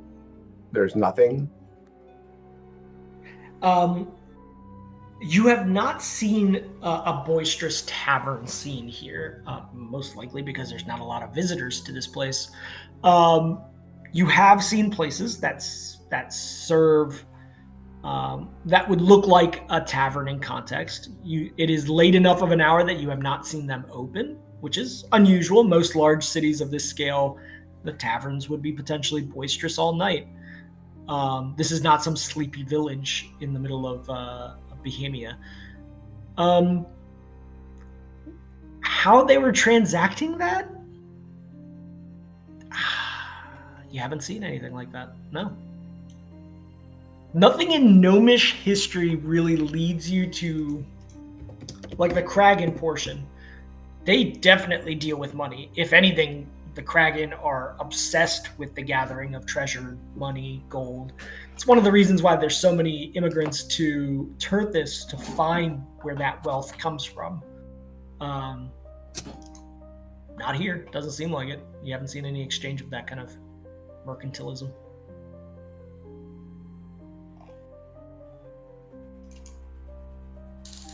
The rest of you, have you guys devised any ideas for how to deal with the parasail of it all?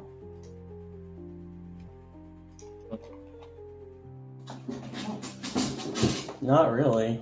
I don't have spells that would be helpful, I don't think.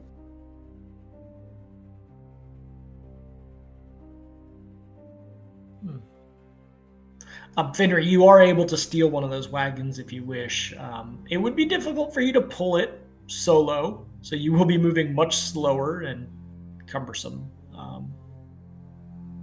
Where's the scummiest part of the city? Like, where is does this look like it has any part of the city which is not affluent?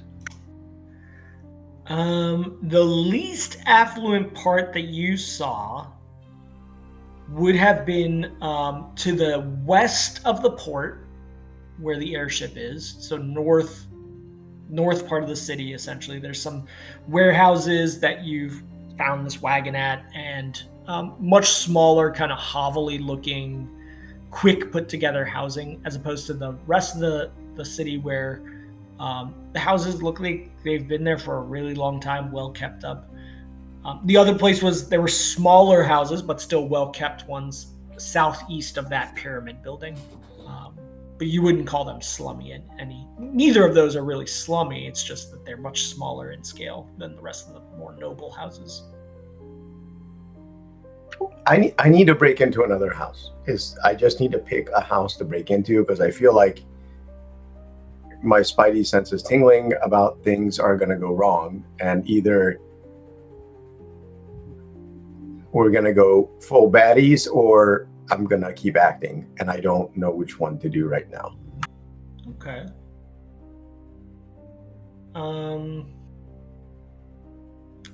Okay.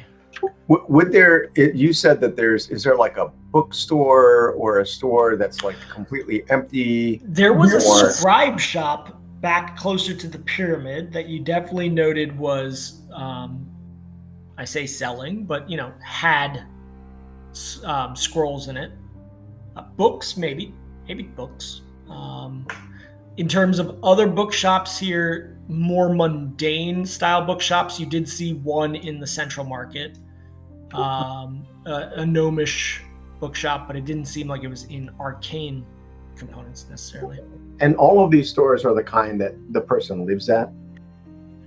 It does appear to be the case, like just in terms of like the look of each of the buildings of the storefronts, think kind of in the central portion, more like Amsterdam, where like the front is like a little window shop at the bottom, and then you can see staircases as soon as you come into the main entrance going up, and it seems like there's like a loft above.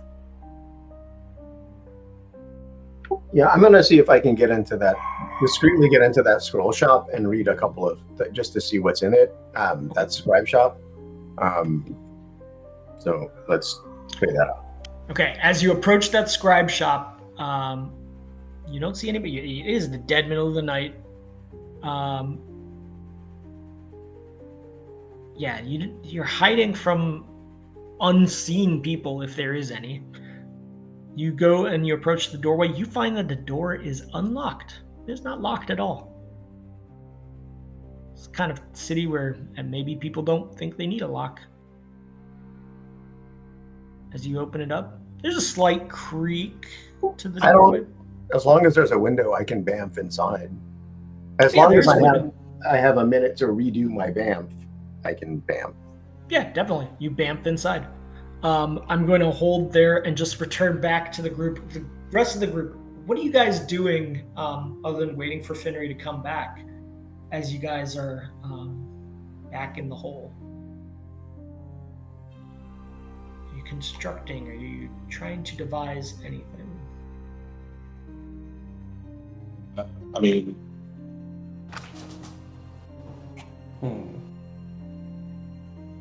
Not really. I don't know what we can do. I think, on Finnery's return, I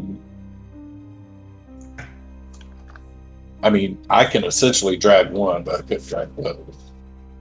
Mm-hmm. Yeah. But their sails can float, though, right? They can. Very conspicuously, they can float. You've not seen anyone else in this city floating on sails, other than the airship itself.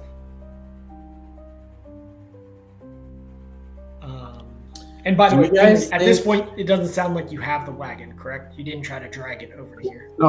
I'm not into this rep shop. Okay, got it. Sorry, Max. What were you asking? Do we think we can get the sails onto the ship by pretending that we're just like bringing supplies on the ship with us? Like, just straight up be like, here's some sails as we come in? I will meta say that the conversation that you had with Jump Hall led you to believe Finnery that, like, to a limit, yes, you can bring goods of your own onto the ship. What that limit is will depend on how favorably the Admiral might see you. Ultimately, he decides what comes on the ship and what doesn't. So, unless you sneak it on or otherwise mask its scale, certainly 1,000 pounds of goods is more than potentially most people would expect in this scenario. Oh, hold on. What if we float them, like we're using them as our cargo transportation, have seeming in effect again, and have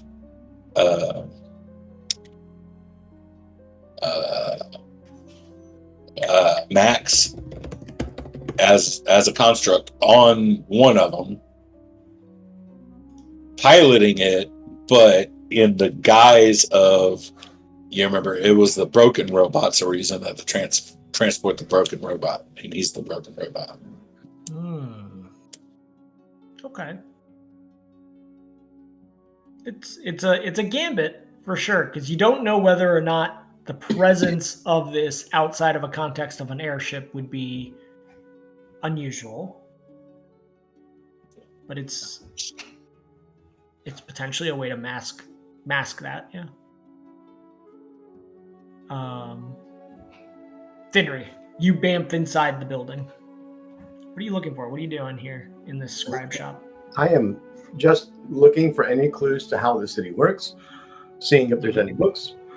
I probably see another cash register, but yeah, there is no cash register here either, similar to the clothier. There is like a little cabinet in the backside here that appears to have the opening and, tucked back behind his desk. This is a shop is probably more grandiose. This is just, it appears to be like a scribe's office that, there's clearly things for display to be given away. Yeah. Yeah, I'm just trying to read if there's anything that I can read that might give me a clue as to how the town works. That's specifically what I'm looking for. As you approach the desk itself, there is a ledger book on the right side, different than the scribe scrolls that you see elsewhere that he has rolled up variously in certain compartments. And as you flip through that ledger book, you notice a lot of like accounting for incoming receipts, and they are labeled as material goods, various things like foodstuffs,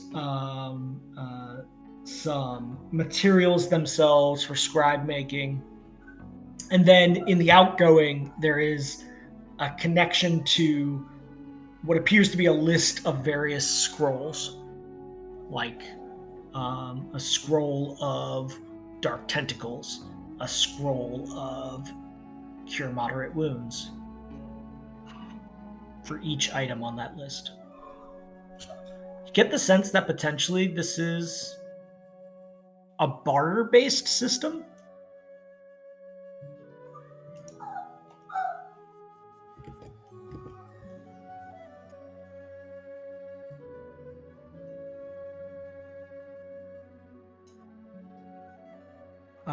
Still doesn't really answer about those blue coins that you found in the clothier shop, of which you do not find any apparently on the desk at all. Any all right. Can I also then try to sneak to where the dock is to kind of scope out the ship? Yeah, you can.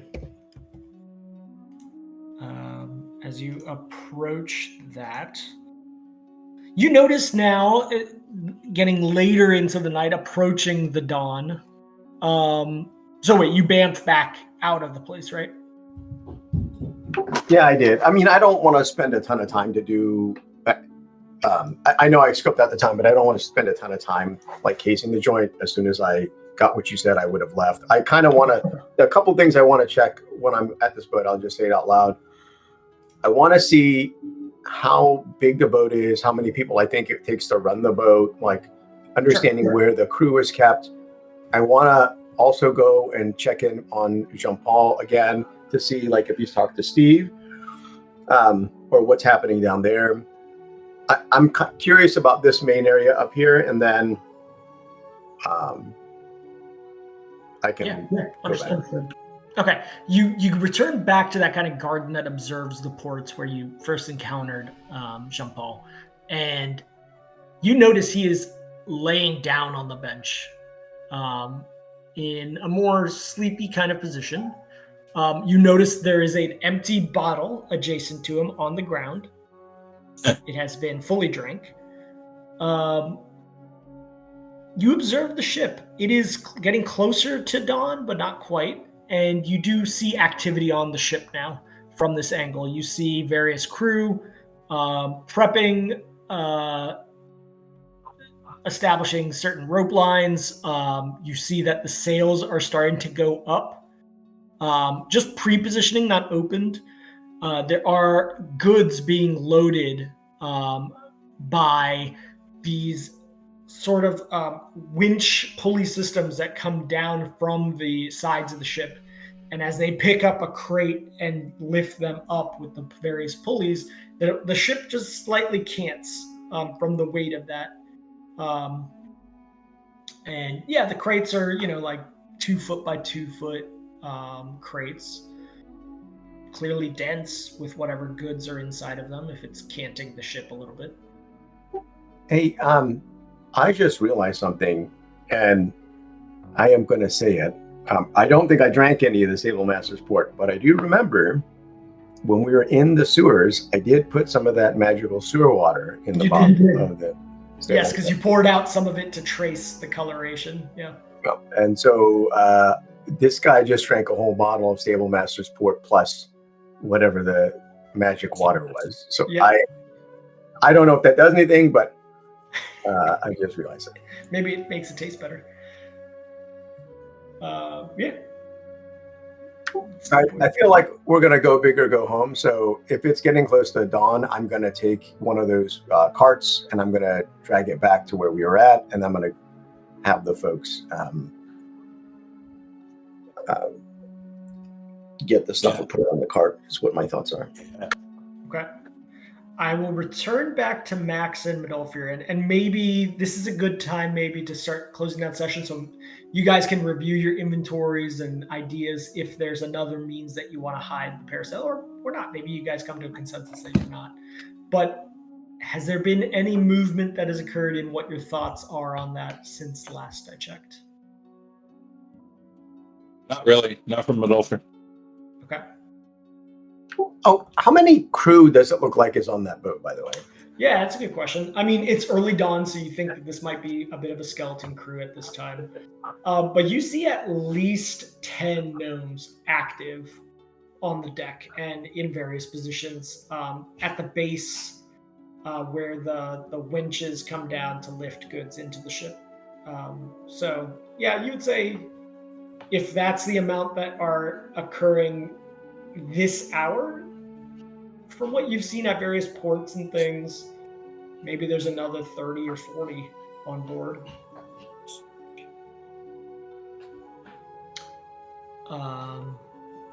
Okay. Let me see if Landry has anything that he wants to add to.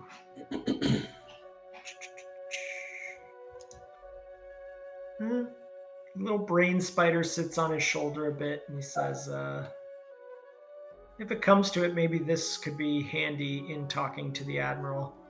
And he looks to the rest of you guys and says, if Finry's going to be the face guy, maybe he should take the brain spider in that conversation. Other than that, let me see. Dust of Tracelessness. Yeah, no, nothing in that would help in the situation of the parasails. Yeah, okay. So, Finry, you do successfully drag the wagon slowly over the course of the next couple of hours. That's how long it takes you to move it back towards the pyramid area and parking it sort of in a back area behind the building outside of the main sort of mercantile square. You returning to the rest of the party? Yeah, let's get our stuff and go to see the port. Let's get on the ship. Okay. At this point, it would be pre-dusk. There's a slight kind of horizon discoloration happening with the coming of the day. Seeming will have been up now for 7 hours, 6 hours in that range. So you know you have at least a few more hours going on your automaton selves, 5 or 6 more hours going. So I think we'll go ahead and close down that. Other than in this moment with this wagon, do you guys have? How are you putting it into the wagon? What are you guys doing with it? Well, so if we're going to do the plan with one of them where we're floating it with Max piloting it but acting as the broken robot, then we can fold the other one up and just have it in the wagon, and I can be the automaton that's pulling the wagon. Okay. And Lannery is just kind of following behind everything? He can push the floating one. So here's a question. Mm-hmm. Do we have an actual purpose in this city? That's a good question. I mean, you guys have immediately looked into just escaping this city due to its danger. Yeah.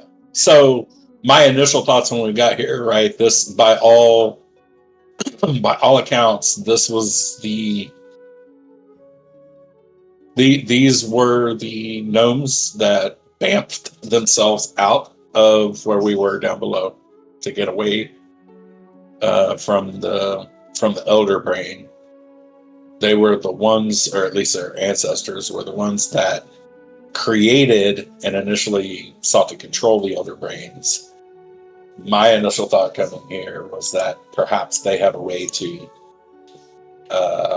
fight or destroy the elder brains, but I don't know if it's worth like any potential aggression we may see by approaching them about it. Maybe it is. Maybe it is. I don't know. So, yeah, here's my thing. We went to cure you of your rage madness, whatever. yeah. This is not it. And it's like now we're behind enemy lines is what I feel like. Yeah. My assassin spidey senses are telling me, get the hell out of here as fast as possible. And that's like what's really driving Finry is this is not the place. And we don't know anything about these people. They probably have a bunch of magical knowledge. We probably screwed up something when we turned remember when we left, we turned all those things on, and we did hear like we might have screwed something up in the plumbing. So it's only a matter of time before we get had, and then no one here is not a gnome. We're going to stick out like sore thumbs. We're going to get killed. No, agreed. And I think as far as like Lasks or not is concerned, I think we were there, but I think then we went further. I don't know. My feeling is we ventured off the trail of where I needed to be. I honestly think the test was the one area where we had to sacrifice a magic item, because that's where like there were some Wolfenveer glyphs leading into that big chasm that we went into initially, but no more once we were in there. So yeah, I feel like if the one guy that died hadn't died, we would have been a lot better off. But now we have no clue how to do it. Like, I feel like we're just completely blind when we're in that area. Like, there was probably a thing that we had to do, but we just have no idea, you know? yeah. Yeah. GM. Since the three of us are in that room, is there any like loose earth? You tested that before, so now that you've busted through one portion of that doorway, that is loose earth on that side. Okay, so you've broken through sort of the man-made bricking up of this building. Right, but that just leads into the stairs. I'm saying, like, is there loose earth out of this room, not counting that stairwell thing? When you're standing inside the room, no, all the walls are man-made stone facade. As you go up that faux ramp that you guys created, up the staircase, now the walls on either side of you are loose earth. So I guess outside of that building, but sort of in transit up to the manhole, yes, there is loose earth there. I'm wondering if I could. I mean, we've got a lot of time, right? I'm wondering if I could. Yeah, I'm wondering if I could take some time, do alter self into Zorn, and then like explore, kind of like in my mind map out the not the city above, but the city beneath. Like, is this basically on a lump of dirt? Like, is this city basically on a pile of rocks that's floating in the sky, right? Sure. Yeah, I get it. And if it is, how much of that is navigable burrow-wise, right? Okay. Yeah. You can definitely do like a 3-hour, 4-hour reconnaissance without potentially affecting the timeline of getting over to the port and the discussion of all that. Now, it gets the timeline of when the seaming might stop becomes tighter if you run into any issues with the admiral or, delays. But there's definitely, I would say to get a good lay of the underground of the city, you need about 2 hours of time just digging around and taking a look. I mean, I could cast it. It's an hour and a half each time. Yeah. Oh, do you have the ability to cast seaming again? No. Alter self is an hour and a half each time. Yeah. Yeah, it's just the seaming on the others might start getting closer to the countdown clock, right? Yeah, but I mean, he knows to be back to the thing, right? Mm-hmm. Yeah. I'm just saying, like, while Fenray is out and Medolfir and Landry and me are in that room, I could be doing stuff instead of just sitting there twiddling my thumb. Fair enough. I'll allow a retcon, though, next time when I say, hey, is anybody doing anything? Yes, there's no negative to that. I was actually looking through all my stuff to see if there's anything I can do with the sail, and there's not. That's fair. Yes, in the couple of hours that Finry was doing his reconnaissance, you could have been doing an alter self. So I will give you out of session, and then next session I'll recap it, the kinds of things that you find in that kind of 90-minute path of altered self. Well, I can do it twice, so I can do 3 hours. Yeah. All right, yeah, well, I'll resolve that. Is there anything else that anyone has before we close session and I quiet my dog? No, not from Medolfir. Okay. I resisted the urge to murder hobo my way around town. I'm just like... Sure, you're resisting that. I appreciate that. Medolfir, internally, when you spoke out loud that feeling that you had about Afrin Crag and La'ath Sardat, I will say, go ahead and roll me a wisdom check one more time. And now the check level is lower. Gotta hope so, because hope it's low enough. You get a feeling almost like a person who admits a truth that they knew internally.